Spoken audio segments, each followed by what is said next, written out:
আয়ান digital ক্লাছলৈ সকলোকে স্বাগতম জনাই আজি আলোচনা কৰিব ওলাইছো দশম শ্ৰেণীৰ পাঠ্যক্ৰমত অন্তৰ্গত অসমীয়া ব্যাকৰণৰ এটি পাঠ ছন্দ। আজিৰ এই খণ্ডটি সূত্ৰ আৰু উদাহৰণৰ সৈতে ছন্দ কেই প্ৰকাৰ আলোচনা কৰিম।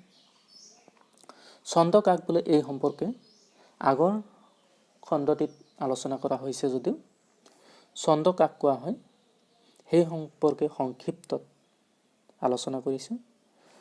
লয়যুক্ত কৰি শুনিবলৈ শুৱলা আৰু আকৰ্ষণীয়কৈ ভাষা সজোৱাৰ যিটো ক্ৰম তাকেই ছন্দ বুলি কোৱা হয়।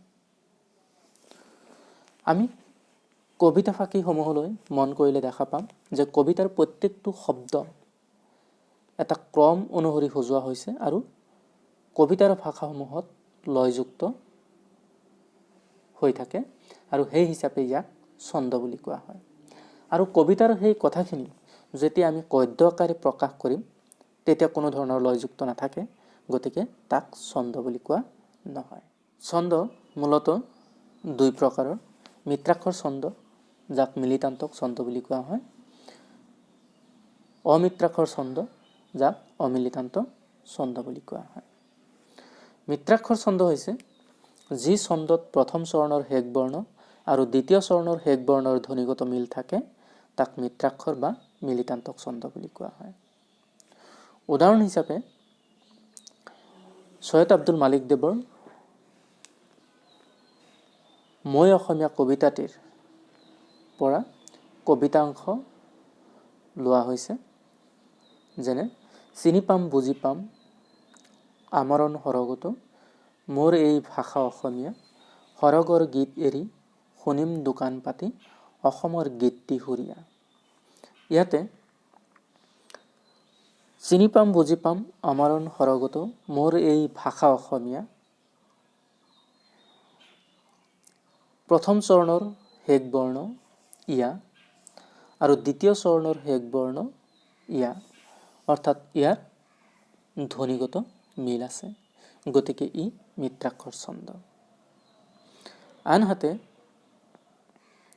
অমিত্ৰাক্ষৰ ছন্দ হৈছে যি ছন্দৰ প্ৰথম চৰণৰ শেষ বৰ্ণ আৰু দ্বিতীয় চৰণৰ শেষ বৰ্ণৰ ধ্বনিগত মিল নাথাকে তাকেই অমিত্ৰাক্ষৰ ছন্দ বা অমিলিতান্ত ছন্দ বুলি কোৱা হয়। উদাহৰণ হিচাপে হৰেকৃষ্ণ ডেকাদেৱৰ দশম শ্ৰেণীৰ পাঠ্যক্ৰমৰ দৃষ্টান্তৰ কবিতাটিৰ কবিতাংশ ল'ব পাৰোঁ। 25 বছৰৰ আগতে এই ঠাইত এজনক লগ পাইছিলোঁ, আলি কেঁকুৰিটো আছিল কেঁচা, সময়টো আছিল গধূলি। ইয়াতে কোনো ধৰণৰ ধ্বনিগত মিল নাই, গতিকে ই অমিত্ৰাক্ষৰ ছন্দ। কবিতাৰ গঠনৰ ওপৰত ভিত্তি কৰি ছন্দক তিনি প্ৰকাৰে শ্ৰেণী বিভাজন কৰা হয়। প্ৰথম সমবৃত্ত ছন্দ, দ্বিতীয় অৰ্ধসমবৃত্ত ছন্দ, তৃতীয় বিষমবৃত্ত ছন্দ। সমবৃত্ত ছন্দ হৈছে এই প্ৰকাৰৰ কবিতাৰ আটাইকেইটা শাৰীৰ আখৰৰ সংখ্যা সমান। উদাহৰণ হিচাপে প্ৰথমে প্ৰণমো ব্ৰহ্মৰূপী সনাতন সৰ্ব অৱতাৰৰ কাৰণ নাৰায়ণ। এই দুয়োটা শাৰীতে আখৰৰ সংখ্যা বা মাত্ৰাৰ সংখ্যা সমান, গতিকে ই সমবৃত্ত ছন্দ। পদছন্দ জোনা, ঝুমুৰি, কুসুমমালা আদি সমবৃত্ত ছন্দৰ অন্তৰ্গত। অৰ্ধসমবৃত্ত ছন্দ এই প্ৰকাৰৰ কবিতাৰ পৰ্যায়ক্ৰমে প্ৰথম আৰু তৃতীয়, দ্বিতীয় আৰু চতুৰ্থ শাৰীৰ আখৰৰ সংখ্যা সমান বা মাত্ৰাৰ সংখ্যা সমান, তাকে অৰ্ধসমবৃত্ত ছন্দ বুলি কোৱা হয়। উদাহৰণ হিচাপে ফুলনিত কোনে নিশা নাচিছিল, ছিগি ৰৈ গ'ল মণি, ৰঙিলীৰ ভাৱ হাঁহি নাচোনৰ ৰ'ল চিন এই কণী। এই কবিতা ফাঁকিলৈ মন কৰিলে দেখা যায় প্ৰথম শাৰী আৰু তৃতীয় শাৰীৰ আখৰৰ সংখ্যা সমান, দ্বিতীয় শাৰী আৰু চতুৰ্থ শাৰীৰ আখৰৰ সংখ্যা সমান বা মাত্ৰাৰ সংখ্যা সমান, গতিকে ইয়াক অৰ্ধসমবৃত্ত ছন্দ বুলি কোৱা হয়। দুলৰি, ছবি, লেছাৰী আদি এই জাতীয় ছন্দৰ উদাহৰণ। বিসম্বিত ছন্দ। এনে কবিতাৰ আটাইকেইটা শাৰী ভিন্ন জোখৰ হয়। আখৰৰ সংখ্যাৰ কোনো মিল নাথাকে। প্ৰত্যেকটো শাৰীতে আখৰৰ সংখ্যা ভিন ভিন হ'ব পাৰে।